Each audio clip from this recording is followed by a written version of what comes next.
Let's do a 30-day challenge. In 30 days, we're gonna make your blood pressure go down. Week number 1, we're gonna discuss everything that you need to know about the diet. Week number 2, we're gonna discuss all the things you need to know to reduce your stress, reduce anxiety, reduce cortisol levels, and help you so that you can lower your blood pressure. Week number 3, we're gonna discuss everything you need to know about exercise. And week number 4, we're gonna discuss how to manage your doctor rather than your doctor managing you as if you were just a bunch of numbers. So come back every day, take your blood pressure in the morning before you watch my videos, and let's monitor together to see if we can lower our blood pressure. Hey, it's day 11. Check your blood pressure this morning. See how it's doing. Try to monitor to see if it's starting to go down. Today we're going to talk about your personality. Oh boy, your personality. Is it a high-stress personality or low-stress personality?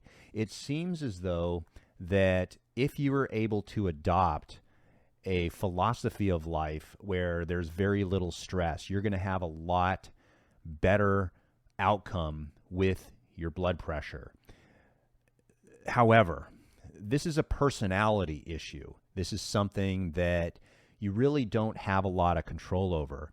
Some people just naturally are high-stressed individuals. It doesn't matter what is wrong in the world. They seem to seek it out and they seem to find things that are wrong, and they're always on edge, if you want to call it that. Other people, it's almost like you need to put a fire underneath them just to get them to do something. Those are two extremes. We all know the type A personality.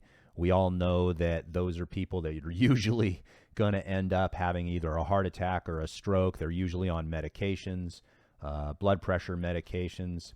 This is just the reality.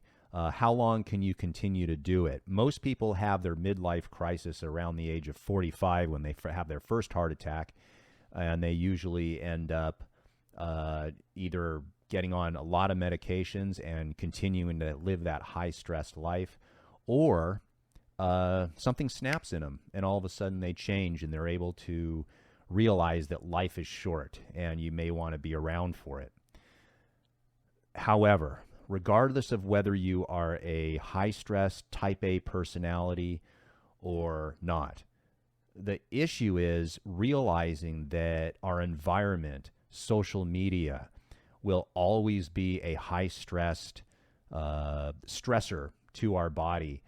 It's really how we deal with it, and learning skills, like I talked about that book the other day, learning skills that will allow you to have a softer response is really the key to lowering blood pressure. And I understand you can put your problems down in the comments, let people know what you're going through and how you're dealing with it.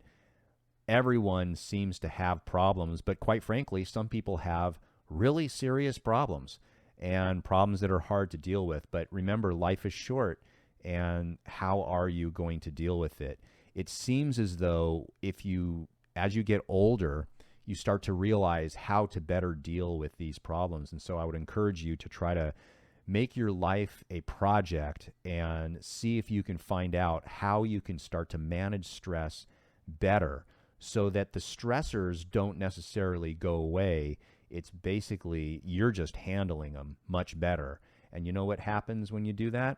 Your blood pressure, it goes down. So if you are curious if there are any natural solutions to lowering your blood pressure, there is. Probably the most effective one is magnesium. Any type of magnesium that you take will probably affect your blood pressure. Some will affect it more than others. Right now I'm going to list for you here a number of different magnesiums that you can possibly take.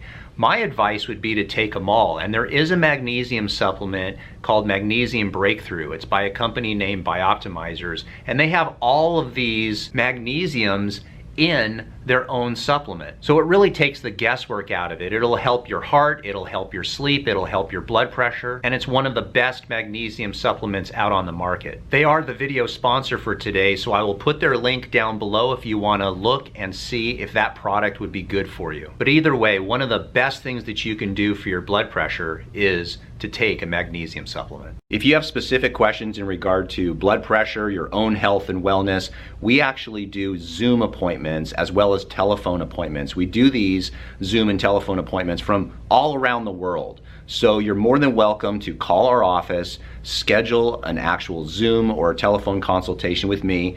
And what we're going to do is we are going to section off a piece of our day just to speak to you and answer all your questions. So if you're interested in that, there's a link down below. You can get to my website and then just contact us. Now, there is a fee for a Zoom or telephone consultation, so it's not free, but I can promise you this, you're going to get your money's worth.